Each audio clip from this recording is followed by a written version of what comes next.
Welcome to LOA Today. I'm Walt Cason. With me today is life coach and LOA teacher Joel Elston. This is your daily dose of happy.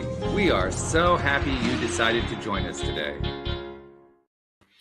Joel, one of my favorite things about doing shows with you, and you and I have done like hundreds of them. We've done so many over the years, but one of my favorite things is when we start off with a topic, we aren't really sure where we're going to go with it. Yes. And that certainly is going to be true today. Tie in the second thing that I find to be one of my favorite things is when it's a topic that we've done a lot. Yes. Because first of all, we've done it a lot. Secondly, because we've done it a lot and because we never really know where it's going to go, we can be sure of one thing. It's going to go someplace we haven't gone before. And that is guaranteed. Isn't that true? Yeah, it really is true. It really is. We can, in theory, we could use the same topic every week. We could. And just keep going because we don't know where it goes. And I mean, the PR would be boring as crap, but exactly. I mean, the show would be interesting. Right? Yeah. But maybe that's our gimmick. Say, well, this is our topic every week, but it's never our topic because we're going to do whatever you want to do. Well, today the topic is why we well, it also helps if I engage the tongue and the lips properly, but Sure. Why we resist and how to break free. And resistance, I mean, that's a topic we've talked about a few hundred times. I mean, it's been an occasional topic around here. Right. And in the course of addressing it, we've come at it 1,000 different ways. I'm wondering what the new way is going to be today, because I know it's going to be new. That's the whole point of my introduction here, that I know It's going to be a different route from one we've ever done before. Completely. What that's going to be. So right. We'll find out. Well, yeah. And when you get on the topic of resistance, it's, it's such a broad term anyway, because it can apply in so many areas. So the initial thing for me, us as human beings we're programmed, and our brain's been programmed forever. So to change brain programming is really what resistance is, at least for the concept of what we're trying to bring about today. So you're conditioned over and over to whatever over the years to believe a certain way, to behave a certain way and react. So anything that changes that, the body has a natural resistance to change. The brain does. And because change sort of violates the homeostasis clause in the body, it's like, we don't like change. Homeostasis, we want to stay the same.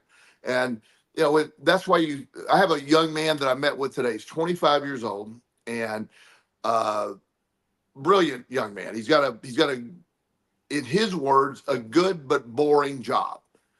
And he saved up a bunch of money and he's in a good position. He's been living at home, so he's able to just stash every paycheck. So he has quite a bit of money. And he said, it's really, I have a belief that it should be literally against the law for people to live at home past the age of 25. It is maybe one of the most, I said, we got to get you out now. It helped, but unless you're visiting for a short period of time, you do not need to live at home. And nice to know that he's saved up so he can buy that house. He can be wherever he wants to be. So we were talking about, he said, well, I just don't know what this job is. He said, I know that I like having the stability of it. He said, but I'm 25 and I've always wanted to go. He has some tech experience. He said, I've just, a dream has always been to go to California and just get in the tech world. He said, I have a shot at an internship and, it's not high paying, but it would get my foot in the door with a new AI company. And he said, he wants to go to Silicon Valley is what he wants to do. Yeah. And so we were talking about just that concept. And I'm like, well, yeah, I mean, that's, I don't know why we're talking. Go. Yes. If you get it, it's not he said, but I said, 25 is the year to do that. 25 is, you don't need the resistance. I use that word to that. I said, I don't know what's going to happen when you get up to California, but you're going to make tons of connections. He's that guy that understands the value of networking and all that. Oh, wow. And I gave him I gave him one business idea, like most of the tech people out there. And this is not mean to be stereotypical, but in a lot of cases, a lot of them tend to have sort of a autistic, that really brilliant Asperger brain, where they're really good at what they're doing, but they don't always have the best social or communication skills. Well, this guy isn't super heavy on tech, but he's really good at connecting people. And So I said, I can create a business model where you go meet all these people, and you got Steve over here who is an expert at programming AI, and you Right. got Dave over here who has a project that those two are never going to speak to each other, just statistically, because they don't do that and Hmm. often. Yeah. But you could be that guy that connects. And so I was explaining, I said, and that's just one business idea off the top of my head that you could do right now. And he That's got basically being the Steve Jobs. exactly. And so, I said, so you're young, you're 25, you got the money, you got to take this shot. You got to go do it. And he goes, but why am I resisting? And I go, you're programmed, you're safe here. You have this. And I said, in 10 years, are you going to be happy that you're working at a fuel distribution company that blah, blah, blah, whatever. I can't even say the whole thing without falling asleep, but the idea, I said, it's a good job for a 40-year-old man. Absolutely. But is this what you want now? You're going to regret it. You're going to regret not taking the shot because you're going to, eventually find somebody, you're going to get married, you're going to have a kid. And then the safe job is all you're going to be able to do because that's the responsible thing. So, he's on board. He's following up with the people. If he gets it, he's going to just jump on it immediately. He's going to do it. Now I got him, and he will. So the only problem was just getting him to break the resistance, even though he wants to break the resistance. It's just built in. We have there's that what keeps you from leaping. I have that. I often post, the concept of implement, just go. Don't overplay it. I've talked to you about that. You historically, just to be fair, Walt, you've had a trouble leaping sometimes. You think? Yeah. So I and I push you like, just go. The idea that a situation has to be perfect, you'll never find that situation. You'll never find it where it's just right.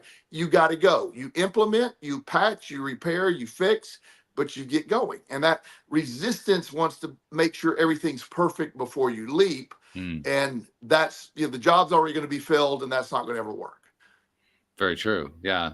It's interesting all the different ways that resistance plays out. It's also interesting the different ways that patterns play out. Yes.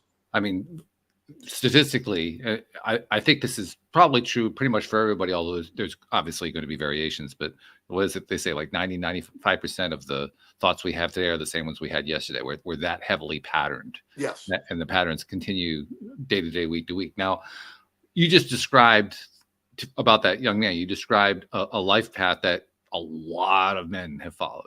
At 25, they decide whether or not to try something. And then by 40, they were married, they had a kid, they had the stable job, all that kind of stuff. A lot of men have gone down that route. My own particular route was completely different from that one. And yet, even as I look at myself today, my goodness, the patterning is ridiculous. What I do today is pretty much what I did yesterday and what I did the day before. So after all of my effort to shift away from the traditional pattern, guess what? I'm in a pattern. Well, we find patterns with even in non-traditional situations, we'll almost always have a pattern. And that's not always bad. There's a reason that we're programmed to do that. But having the ability, the way we're structured, isn't it? I mean, we're structured to live in pattern. That's the way we operate best, is when we work in pattern. I wake up every morning within 5 minutes of the same time without an alarm clock. Every morning. It's just my body is built on a pattern that way. And I get up and I have my morning routine. It's a routine. It's a healthy routine, but it is a routine. It's patterns every morning. I do the same thing, and I find comfort in a lot of that. And I'm at a point in life where I wouldn't do anything different. I don't need to leap into anything else. I love what I'm doing. So I'm not really looking to change things up too much.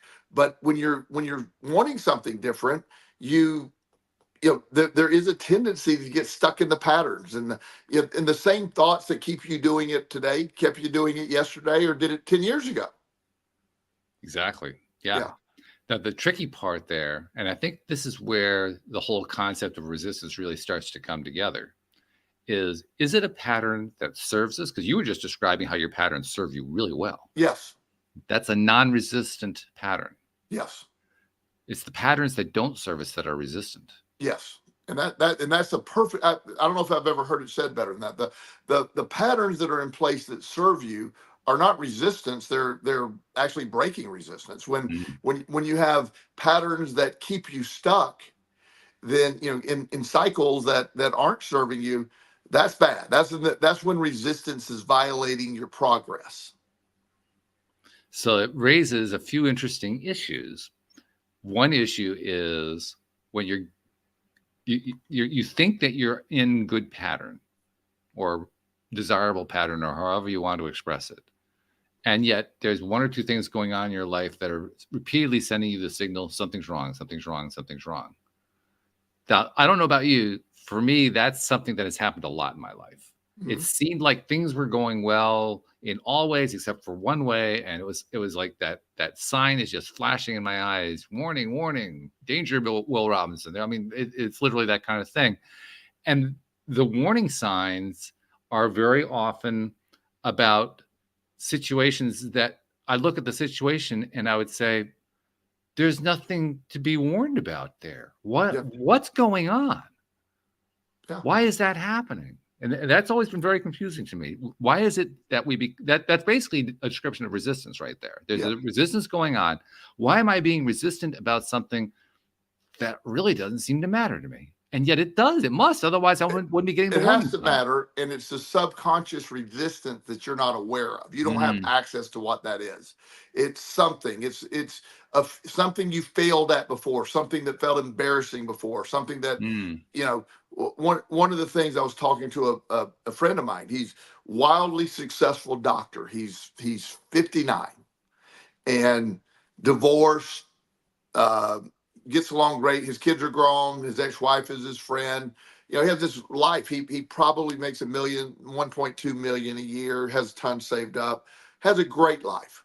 And he there's this lady that he wants to ask out, and they're really good friends, but he just can't do that. They go, you know, he doesn't understand why.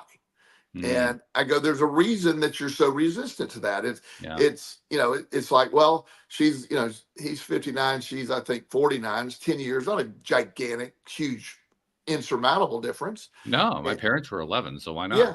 Yeah. And so and she's clearly signaling, hey, you know, let's somebody needs to do something. And, right. You know, and he's like, why can't I just, even when the opportunity's there, it's like, it won't come out. And, you know, and it comes back to his divorce, even though him and his wife are really close now, good friends.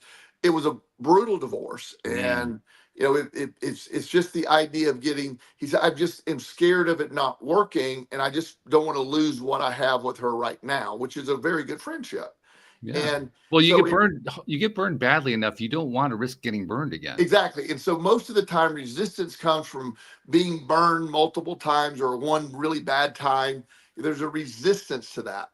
It's protective. The brain's trying to protect you. The last time you did this, it ended horribly. So you're better off not doing that. And so that resistance pattern is there. And it doesn't necessarily have to be something conscious. That's never, very seldom is it conscious. Okay, fair enough. Yeah. And where I was going with that is, I guess that's what ties into the idea that so many of these things are connected to early childhood. Yes. Things that we often don't even remember from early childhood, and connections that we don't even remember existed, which certainly can create confusion. I know that one from experience. Oh, we talked about that before. We talked about my friend who's another physician, a surgeon, that his experience when his mom made fun of his painting, how it literally made him be resistant to painting. And then he turns out he's an incredible artist. He didn't find that out for 30 years. Right. Exactly. And that's the good kind. Yes. There's also the bad kind. Well, you know, the stuff that you've been hiding without even realizing that you're hiding is stuff that is uncomfortable. That it doesn't have a nice resolution like, oh, wow, I could be a great artist. It has a resolution that goes down a dark path of some kind. It does. And where it ties in even more is that subconscious resistance also plays on your emotions, which have the direct impact on the law of attraction and how it affects. So there's stuff on these what I call the sub emotions that you don't even realize are going on. So you're attracting unintentionally the same thing. That's where the circle comes in. That's where the patterning plays out in ways that you don't really expect, because you can point to the fact that you wake up within 5 minutes of the alarm every day. You can point to the fact that you eat the same foods, or you do the same thing at the same time, all that kind of, you can see that part. Right. But the other stuff, those few little things that you can't quite reconcile, those stop signs that keep showing up, but you don't know why they're showing up, they don't seem to make any sense. The ones that are tied to some kind of either long distance, SWAT distance, or even relatively nearby, relatively recent events that you aren't even perhaps aware that they happen. Those are the ones that can just drive you nuts. Absolutely. And that's if they're driving you nuts, then you don't know. The worst part about those is not only are they driving you nuts, you don't know how to get out of them. Well, there's an example that this psychologist was talking about literally a few weeks ago, and I love this example. He said, when you're having a resistant moment, and you need to do something, you need to take an action, but somehow you're resisting. It could be in a relationship, it could be with job, getting a raise, or whatever. He said, so you're lying in bed. You go, tomorrow morning, I'm going to get up and I'm going to do that. I'm going to, and your brain goes, yes, I am. I'm, especially when you get into that subconscious sleep where you're like, yes, I could do that. Yep. And you're convinced like you're going to do that. And then you wake up the next morning going, oh, hell no. It's like there's a complete 180-degree turn. But what happened is, right before you go to sleep, you're in that state where you don't have resistance. It doesn't really exist for a little while there, because you're almost subconscious at that point. So yes, I'm going to be able to go perform that tomorrow without problem. But you wake up going, oh, no chance I'm doing that. No. And yet so many people will talk about how that's the best time to program yourself, because like you said, you're in kind of a semi-hypnotic state. Half awake, half asleep. You would think that it just by focusing on, well, yeah, I could do that. You're giving the attention to it so that you can start to believe that you're going to do it. But apparently it doesn't work that well. Well, it works in a sense because you do it, but you almost reprogram it back to factory settings when you wake up in the morning. It's like you're like, oh, no way. Let's. I was right. I don't. So apparently the programming wasn't all that strong. The reprogramming, I should say. Right. The reprogramming. If you really want to do it, in that subconscious state, if you did it every night for 90 days, and that's a random number. There's no science behind that. I'm just throwing that out there. Sure. For 90 days. Now you can get to that. Then there's something that can attach subconsciously. That can become a reality possibility. Most people will do it once or twice and then say, never mind. Oh yeah, we'll never get to day 90. Won't even get to day 30, most likely. Right, and so you never really have a chance to, because that's where everything that you're thinking, everything that you're that's taking place in your brain has subconscious origins. Everything you worry about is based on subconscious previous memories and fears and all that. So your subconscious is constantly at play, and if we really realized how really the pathetic conscious brain has very little power. Subconscious brain holds so much, and that's the problem. We have to access that, reprogram that, and then I talk of in 1995 when I literally lost everything. There was nothing. I had no choice but to reprogram. There was no. It didn't like I had, am I going to get up and whatever? I have no place to live. I have no place. I have to do things differently now. I have no job. I'm going to have to, I would never take a job waiting tables until that was the only job that was available. So in other words, you almost put yourself into, well, not almost, you put yourself into a spot where you had no options. No option. And people say that must have been frightening, and it was, but I'm also grateful because I would have, historically, especially in my addiction, I always made the wrong choice. So when everything fell apart and there was one option available, living in this sober living or transitional living home and waiting tables, that was there. It isn't like I had to, okay, well, I have 15 options on the table. I'm going to choose that one. It was like, that's the other one is be homeless or kill myself. That's pretty, like, I'm not doing the other two. So that was it. So I had the gift of no option, the gift of no choices. So let's take it away from that, because most of us want to try to avoid becoming gambling addicts and then putting ourselves to a point where we're going to be going to jail as a way to try to make change. Yeah, well, I give it 0 out of 5 stars. I would not. Yeah, right. I don't recommend that at So, all. so we don't really want to go down that route. That means we're dealing with situations where we do have multiple options, which just complicates the picture and makes things much more challenging. So the question becomes, well, then how the hell, if we're not backed up into a corner where we have only Hobson's choice to go with, how the hell do we make these changes? Well, that's why they're so difficult, because when things are going pretty well, most action takes place after something forces you to take action. The idea that, a lot of people, I hate my job, I hate my job, I hate my job. I want to quit one day. I want to quit one day. One day I'll start looking for a job. Then you get fired.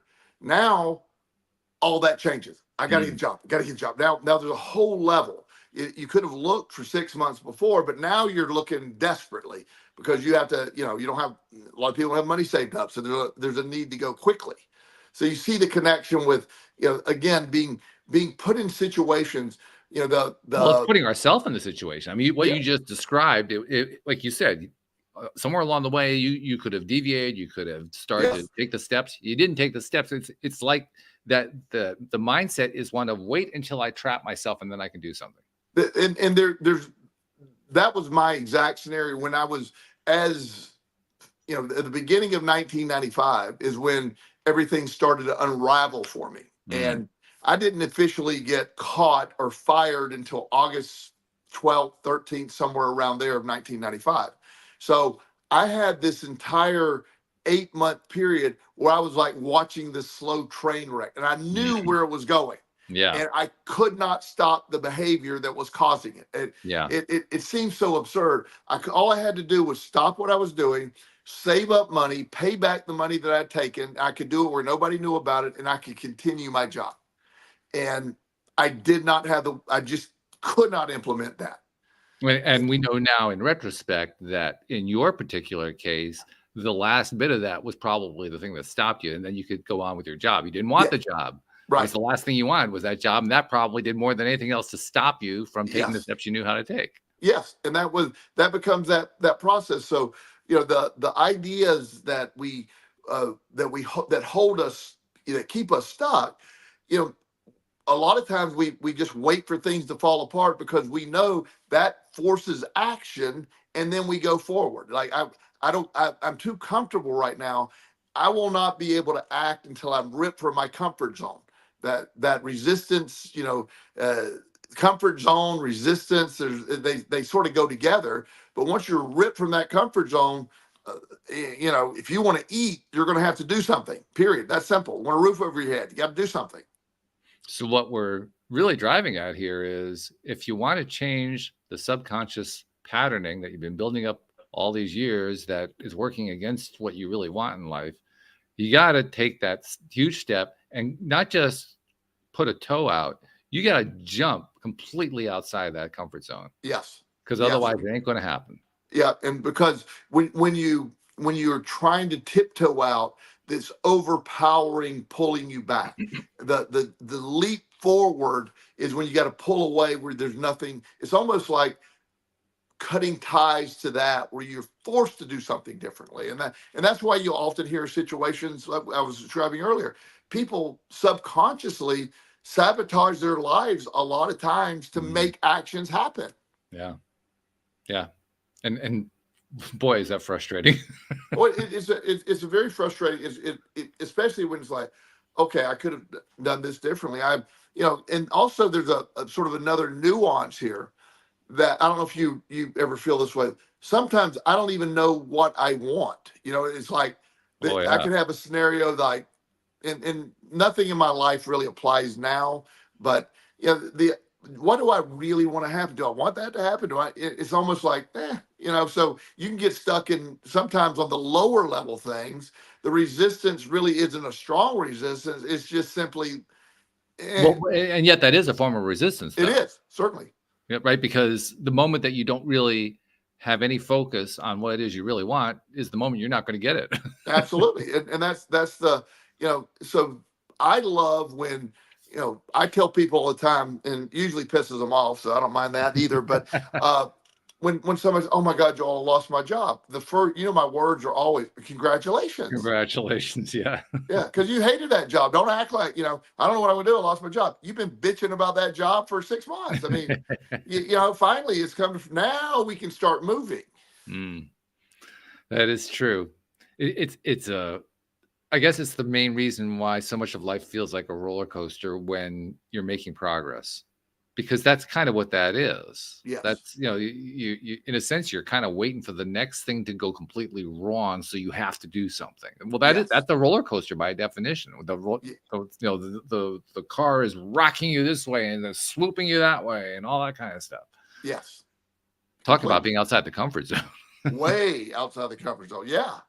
And that's part of the when I had no option, when there was nothing left, it was scary, but it also was like, okay, well, let's go. I mean, waiting tables sounded horrible, but not eating sounded worse. It's a funny thing how our perspective changes depending on what our need is, because that's exactly what you're describing. If the need is severe enough, our perspective changes to, I guess, kind of match up, not just match up, but also to kind of push us to overcome it, I guess. Absolutely. And the human mind, the human condition is all of this, we've built this over years. But when you realize that we are capable of almost anything, the brain, if you can conceive it, I really believe that you can have it. If you can see it in your hand, you can possess it. It can be yours. I believe that. But what I find interesting is most people can't really see it until they have no other choice but to see it. And that's the sometimes it looks really simple to me. I'm like, I can't believe that this is how we, like the guy today, get on a plane the moment they offer you that internship and go. Yeah. Period. It's he said, but I got a girlfriend. I go, okay, are you marrying her? He goes, no. I said, okay, well, I'm not trying to break you up, but that sounds serious. And are you going to lose that internship or avoid it and miss that opportunity because of a 2-month relationship? It's a great question. Yeah. And of course, what that really does is that it asks you, doesn't just ask you, it kind of forces you to decide what your priorities really are. Yes. And I go, so if you're pretty confident that she's not the one, first of all, if she is the one, she would support the plan. That's probably the easiest test. Will you go with me? Yes, no, okay. Now we know whether it's now serious, we know. Yeah, and I'm not trying to be. I'm sure if this happens, like I see it happens, I hate that guy, Joel. But I put it. Do not give out my email address. Give out your own this time, okay? I will not even. I won't even do that to you. So I'll have to take that one on the chin. But but the reality is,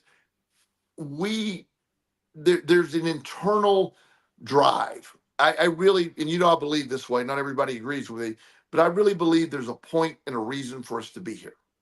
And sometimes the resistance keeps us from fulfilling those things because it seems so, oh my God, that seems impossible, right? Like the chain of events that led me to be in Richmond, where I'm talking to you on this, is just an unbelievable, crazy chain of events that we talked about. It's not really even believable.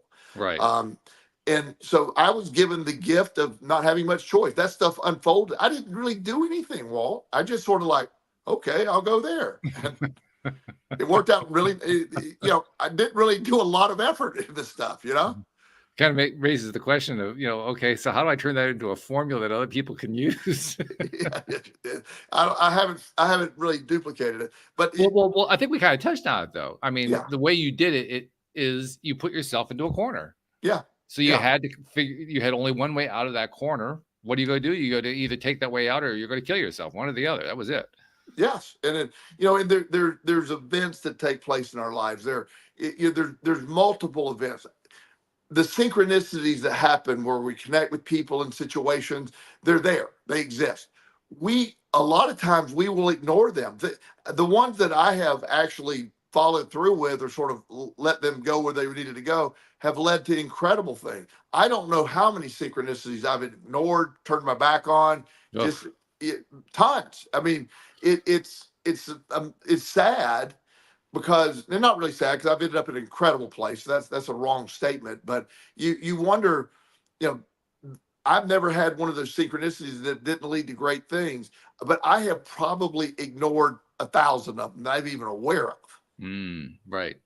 And you added the ones that you're aware of, it gets even bigger. Yes. It's a remarkable thing, though. You're right, because when those synchronicities come along and we skip them, we ignore them, we dismiss them, whatever, we do that all the time. Yeah.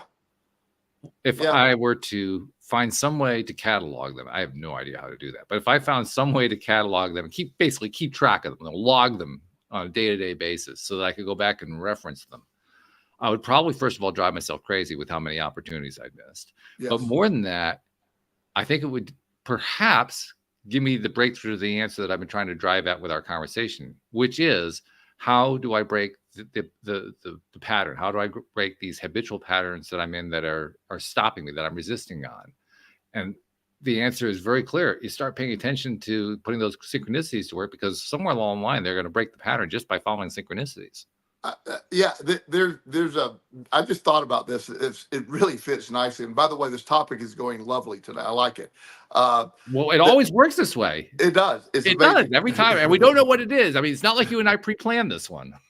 Oh, I put a lot of effort into it, Walt. Don't underestimate. Well, your usual effort, I know. Yeah. I put no more or no less effort than I normally do. Than you normally do, yes. Yeah. So, and thank you for that, by the way. Yeah. So I have a friend that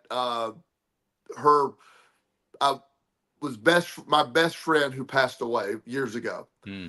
His ex-wife, or a widow, lives in Atlanta, and she's amazing. She's hilarious, and we're very good friends. And I mean, just simply, we're very good friends. So she'll often check in with me, and so her kids now, I think, are 11 and 15 maybe, and so we were talking, I don't know, several weeks ago, and she, was talking to. She got a great job. She went from being a nurse to a nurse practitioner. Oh. She's doing great in life, and we're talking about that.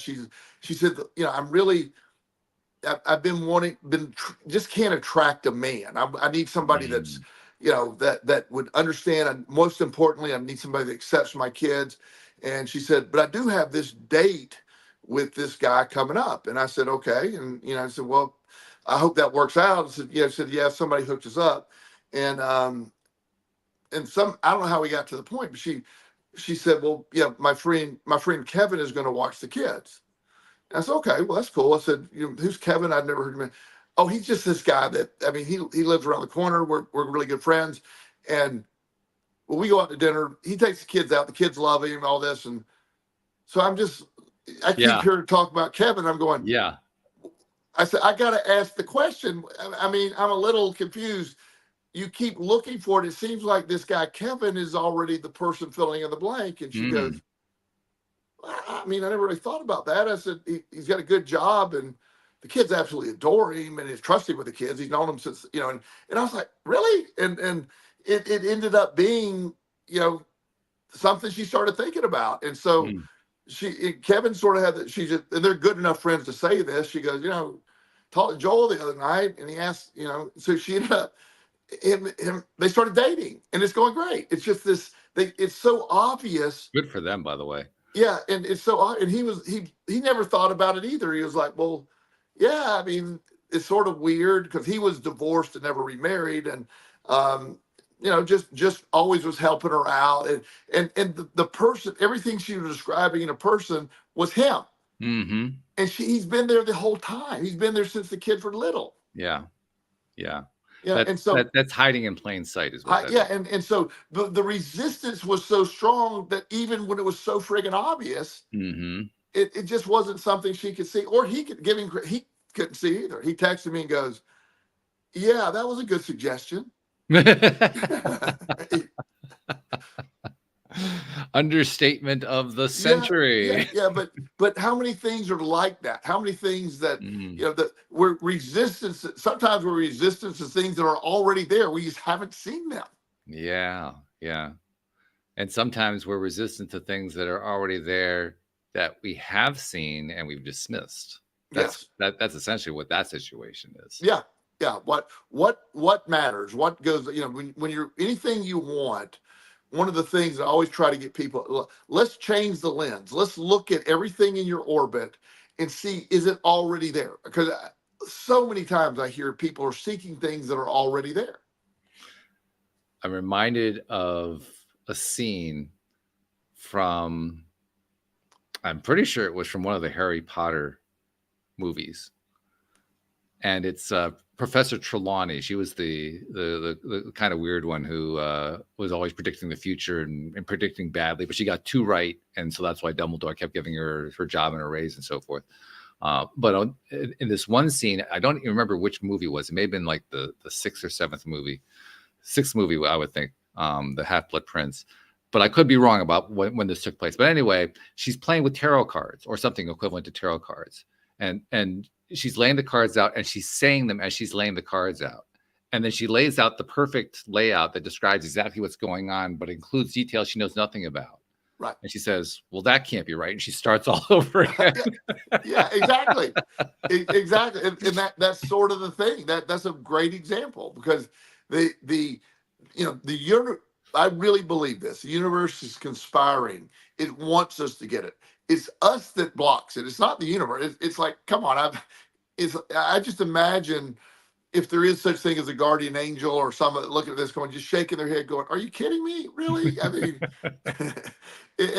I can't put a flashing red sign on this. You've got to see some of this yourself.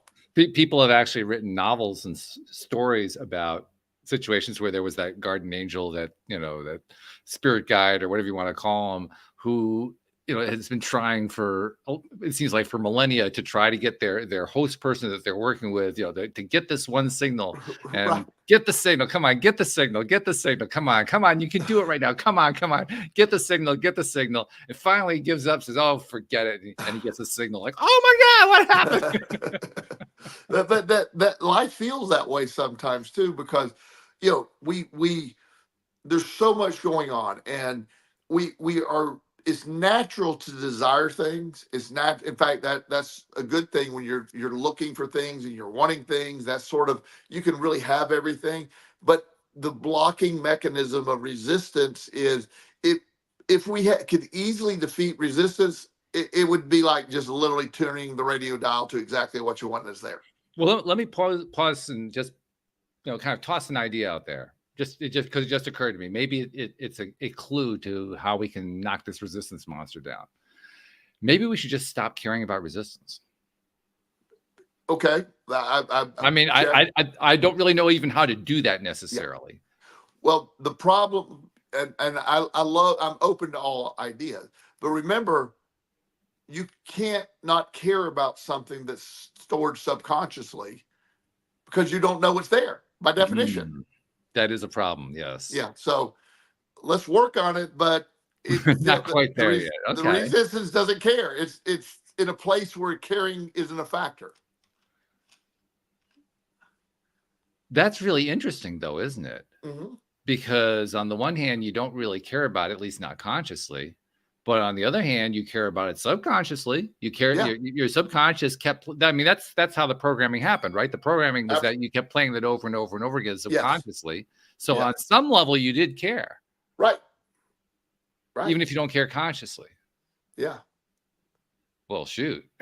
That means you got to care on all levels. Yeah, that's when we'll start driving ourselves crazy, and then no kidding. Then we'll get into quantum theory, and that'll be a problem. Yeah, well, I won't say anything about entanglement. Don't worry. Yeah, thank you, because it's that you're getting on the edge of that. But seriously, it does actually kind of summarize how challenging the problem is, and it keeps begging the question: there ought to be a way to just solve this. There ought to be. I mean, we talked about this enough times. You would think we'd come up with a solution by now. Right. Well, and there is, but again, the price of that solution is what most people put yourself in a situation where you lose everything and you have no options whatsoever. Resistance goes away. Okay. Well, that certainly does sound unappealing. So I get why people don't want to do it. That's the gift. That's what I say. I was given the gift of no option. It didn't seem like a gift at the time, but it was one of the greatest gifts I've ever seen. Well, and yet you actually gave it to yourself. I mean, we know enough about your story. You set yourself up, so clearly you gave it to yourself. Yes, and it worked. It works amazing.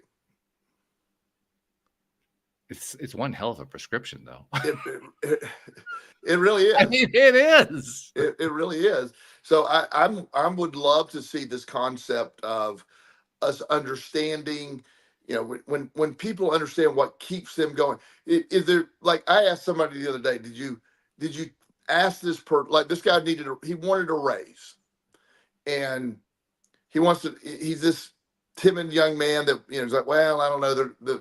I heard they're not giving raises. I go, well, they're not giving any raises to people who don't ask. That is true. It's true. No raises if you don't ask. So he goes, but how do you ask? And I go, it's just, I need a raise. I've been here a while. Maybe list some points of why you feel you need a raise. I wouldn't get too deep. Oh man, it's just so embarrassing. I was hoping they're going to give me one on their own. I was going to it's been 2 years. You think that's going to happen? He goes, no. I said, okay. So after 3 or 4 weeks in a row of that making our motivating point, he walks in, sits down with his boss, fumbled around, and boss said, what, he's a no nonsense guy, said, what do you want? I almost got up and left. He goes, I'm just wondering, is it possible to get a raise? He goes, yeah, how much do you need? And the guy goes, well, I've been here for 2 years to get a raise last year. So you're doing a really good job. I'll give you $100 a week raise. He's like, oh, okay. A bit of a shock there. Yeah.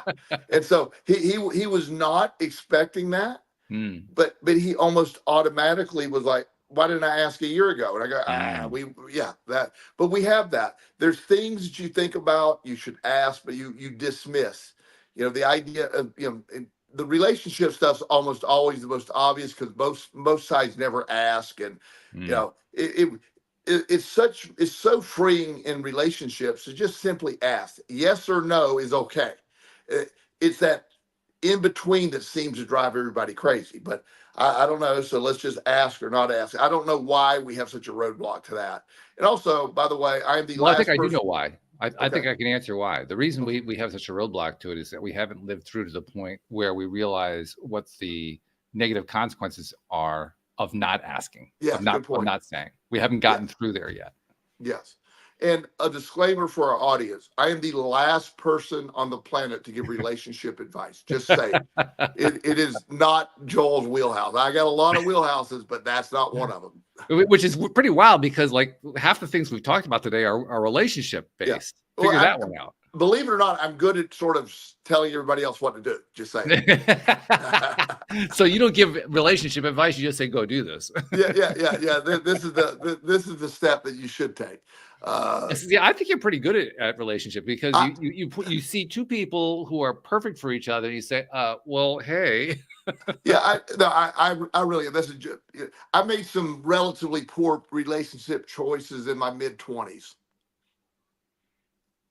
Well, really bad. Isn't that what we usually do when we're in our mid-20s? As I did with most things in my mid-20s, I made it really bad. I call it my stripper era. Okay. Yeah. I don't think we need more explanation than that. Yeah, that gets about as graphic as we need. Yeah, it gets much worse. Well, I would argue that actually, I mean, it's kind of sorted in a sense, but that actually gives you the qualifications to be good at a relationship because it's basic LOA, right? You can't know what you want until you know what you don't want. Absolutely. You have to know what you don't want first. You just tend to do it in extremes. I do, which you're very good at, by the way. I am. I'm very extreme.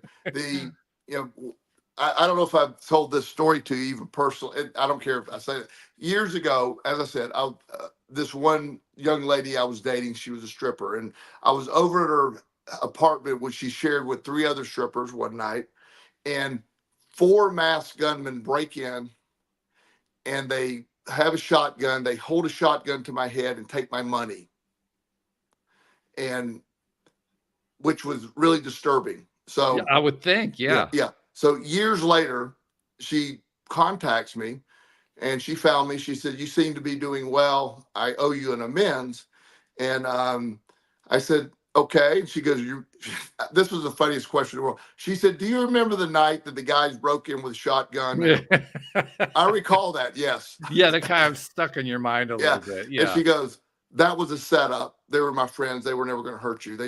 I knew you had money on you." And I go, "I owe you an amends too, because I took $5,000 of cash from your stash in the closet, is what they stole. So we're even." That's a true story. That's really true. True story. Oh, that's like a stand-up comedian's joke. I mean, Yeah, that's it really great. is. My life was a comedy, tragic comedy back then. I could write a book on the stripper era alone. That was a I think wild you should time. abandon the whole law of action book and just start writing that book. That book will sell 1 million copies. That period of time was it was way out there. So wow, that's great. yeah. So I thought that was a good time.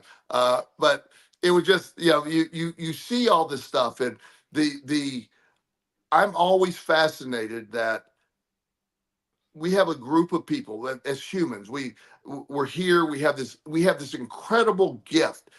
We've been given this law of attraction that all we have to do is sort of.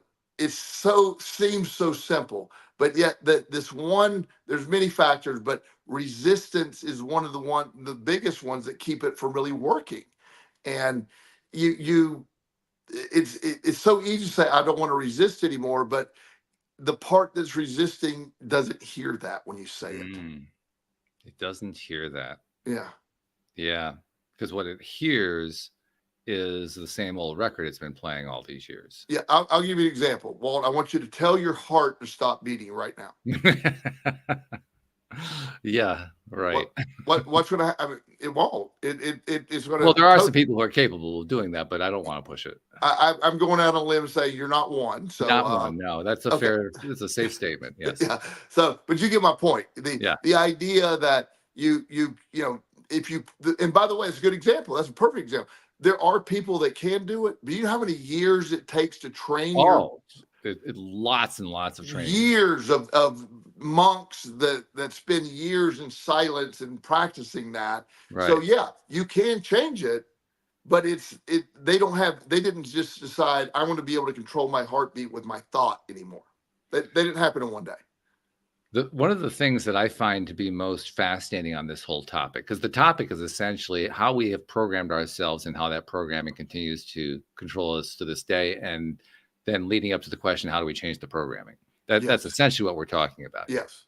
That topic, to me, one of the most fascinating pieces about it is the fact that if you're somebody who has a strong desire to be stimulated in your thinking and your attention and so forth in a myriad number of ways, you're the one most likely to be permanently trapped. Yes. If you're somebody who absolutely enjoys focusing on the same thing over and over again, you're the one most likely to be able to reprogram yourself. Yeah.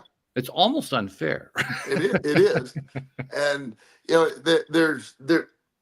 the brain being so complicated, being so, and we're not even, more about the mind and the brain being two separate components, the mind being even more complicated than the brain. Oh yeah.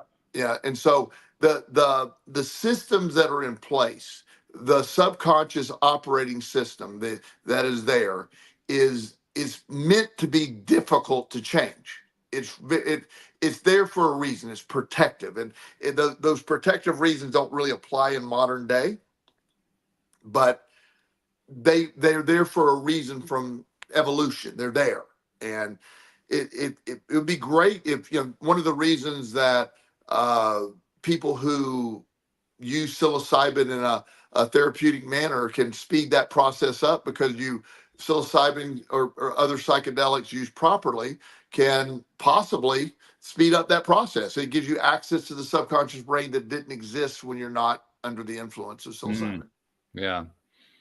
Well, I'm not ready to go start doing a whole bunch of psilocybin just yet, but you just nudged me a little bit closer. Well, with our normal disclaimer, we're not A normal recommending disclaimer, that. absolutely, yeah. Yeah, we're not recommending that, but there is a lot of research on that, and one day that may be an option for people. But to be able to do it through meditation, a lot of repetitive reprogramming thought. I believe, you made a statement earlier that 90% of the thoughts we have today were the same thoughts we have yesterday, and multiple studies support that 85 to 90% is that number. Mm-hmm. Also, there's another number right behind that. 80% of those thoughts are negative in nature. Oh yeah, that's the worst part. Yeah. Yeah. So imagine using 90% of thoughts, and 80% of those thoughts are negative in nature repeatedly. So that is repeatedly every single day programming the subconscious brain. So one of the techniques that I use to I don't have. Yeah, I probably have reversed that. A lot of my thoughts are the same as yesterday because that's just the way the brain operates. But I would say the vast majority of my thoughts are positive in nature. Mm. I don't have a lot of negative thinking, a lot of negative. But I've been doing this for how many years? I mean, a long time, getting to that place. So what I did in the beginning was I would interrupt negative thoughts and try to replace them with positive thoughts, and that's a really slow process. Oh, it's very slow. Yeah, it takes a Yeah, while. but I've done it over 15, 20 years now, Mm-hmm. maybe 22, I think. So eventually it's like, okay, now does that mean I don't have negative I still have negative Oh, of thoughts, course. but they're not pervasive. There was a time where everything was thinking negatively, anticipating bad outcomes. I'm thinking, I really expect things are going to work out. I really think, apparently there's an event tomorrow that a lot of the country's focused on. I don't care. I could care less, And Just for listeners who are listening to this weeks from now, what he's referring to is that this is the day before the American election day, and he's trying to pretend that he doesn't really know what that is. But yes, just for reference, that's what he's talking about. yes, I am. And that doesn't do anything to me. It doesn't. And that's not pretend, by the way. That part is actually real. What's that? The part where you said that it doesn't mean anything to you, that part's the real part. Yeah, that's the real part. I really don't care because, as you and I know, I am expecting and will promise you, in 4 years, I'm going to be thriving. I will still be thriving. Every administration since I decided to turn my life around, I think that was whoever was president in 1995. Every year, every single 4-year period has gotten drastically better. It really doesn't play the narratives. They say, well, are you better off 4 years? For the year I am. I'm better off every 4 years for sure. Because it's not about them. It's about me. Yeah. We're kind of nearing our close here, but this seems like a good time to tie this in. When we are talking about these challenges that we have, which is what we've been doing, when we're talking about these challenges and these difficulties we have with changing thought patterns, changing our experience as a result of the changes in those thought patterns and so forth, one of the common refrains that gets repeated is, wouldn't it be great if we could just get everybody to think this way? The idea is, if I could just be part of a group think, then we would all kind of raise ourselves up. And there are a lot of people who give attention to that, and with some degree of success, but also with a fairly large degree of failure. I mean, you get both pieces of the action going on there. Right. I want to throw out a question to you about that, which is, do you think that trying to find ways to get other people to think that same way is more productive or more counterproductive? I try to get everybody to think the way they want. I challenge individual thinking. I believe I want people to think individually. I think sheep mentality is terrible. I think we miss. I love ideas. I love contrasting ideas. I really believe that differences strengthen us. I love to hear other sides. you and I have talked about it a bunch. I love other ways of thinking. And that's not always been the case for me. I used to buy into that, that herd mentality. But when you follow the crowd or you follow the herd, you go no further than the herd. That's it. That's all you do. So if you want to stay stuck in the middle of mediocrity and all that, do exactly that. If you want to get outside the box, think differently. I work with my young people, thinking differently, seeing it differently. I don't mean you have to give up your belief system, but I want you to really just get outside of it and quit taking things as, well, this is what my parents said, so this is exactly how I should be. Your parents may be really right. Give that, when it came to religion for my children, I challenge them. I want them to do their own investigation. I want to look at them all. I told them what I think. They asked me what I believe, and I explained mine. I said, but I don't want you to accept that. I want you to look at it all. Well, the reason I bring this topic up toward the end is you made reference to the event that you like to pretend doesn't really enter into your conscious mind, but that is the election. And the reason I think it ties together is in an election, usually there are just two candidates. I mean, usually there are also some minor party candidates, but where a presidential election is concerned here in the United States, because of the nature of the Electoral College, it's really just two candidates. That's just always going to be that way. And as a result, you have one camp supporting one candidate, another camp sort of supporting the other candidate. And so many people in each one of those camps throw a tremendous amount of time and energy and resources. These are the people known as activists, by the way. They throw time, energy, and resources into trying to get everybody else to think the way that this candidate thinks. Yes. And essentially what you just said in your statement in answer to my question about, well, do you think it's a good idea, is it's really not a good idea to support either side. It's really not a good idea to join a political party and join a political faction and support a particular candidate and go after, making that your main thing. Not because there's anything inherently wrong with that, but because it doesn't inherently help you. Right. And what I do is I vote. I've already voted, and I pick the candidate. Neither candidate excites me. I'm not. I find it fascinating that we have 360 million people in this country, and these two people are our best. I find that really difficult. But nonetheless, I made a choice based on what I overall believe matches what would be beneficial to me and my family and my belief system. Either one that wins will be beneficial to me because I will make it beneficial to me. That's just what I do.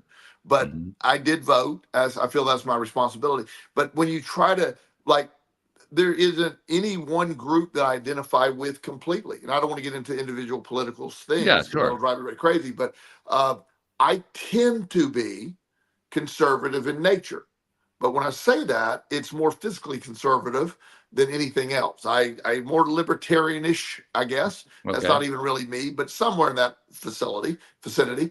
But nonetheless, I just pick what best matches me. But I plan on making tomorrow and every day for the next 4 years beneficial to me. I'm going to thrive. I've had just an incredible year this year. Just financially and my personal life has been maybe one of my best years ever. And I say that every year, and people don't really believe that. It can't keep getting better. But it feels they just haven't talked to you as much as I have, because I totally believe it. But I really believe that. I look at everybody. My inner circle is just people that truly just adore and love and trust. And my clients are people that. They're not just my clients; these are people I care deeply about. And I build one of my clients is getting married, and he asked me to perform the ceremony for him. Oh, wow! Yeah, and so there's I build lifetime connections with them. I have literally, from my perspective, the best job in the entire world, and it reflects. And first of all, how I do. I'm not trying to be arrogant. I'm really good at what I do. I love what I do, and I think that I'm good at it because of that. But it also reflects in, what I attract in my personal life. And, I can't imagine loving life more than I love life right now. I asked a question. I love the way you answered it, because the question was really about following that herd mentality and whether it's a good idea to do that. And instead of giving me an evaluation of whether it's good or not good, you simply laid out what you love about your life. Yes. And all those things that you described that you love about your life are exactly about leaving the whole question of herd mentality behind. So Yeah. congratulations on a great answer, by the way.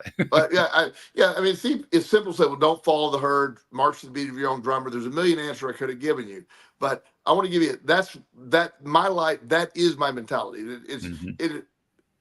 I'm not concerned. There's no one else's opinion. I don't need support. I don't need people to tell me, you're right, Joel, or you're believing the right thing. I don't need that. I'm very clear in what I do and I believe, and it reflects. One time I had these ladies. They were very nice ladies, but I accidentally answered the door, not realizing they were Jehovah's Witnesses. Oh yeah, they're always fun. Yeah. Yeah, and they were resilient. They kept trying to.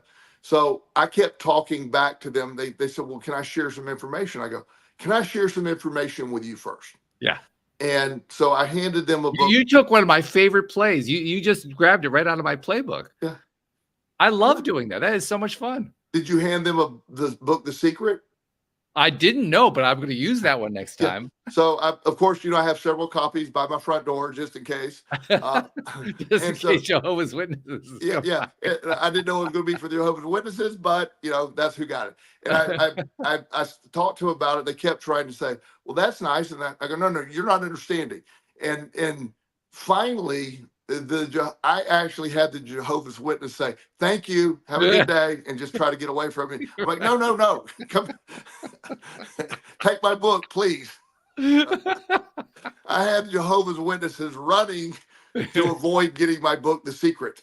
Don't go to that house. Just don't waste your time. I'm probably on their website like, man is crazy. He's going to try to talk to you about crazy stuff. You're blacklisted by the JHs.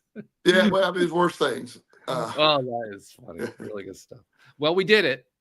We said that we were going to come up with a topic that would go in a direction. We've never done it before. We definitely did it. It might be our best ever discussion on this topic, to be honest. We had a lot of fun doing it, which is probably it was great. Yeah. Okay. So, thank you very much. Thank you, podcast listeners everywhere. We'll see you all next time here on LOA Today. Goodbye. Have a good week.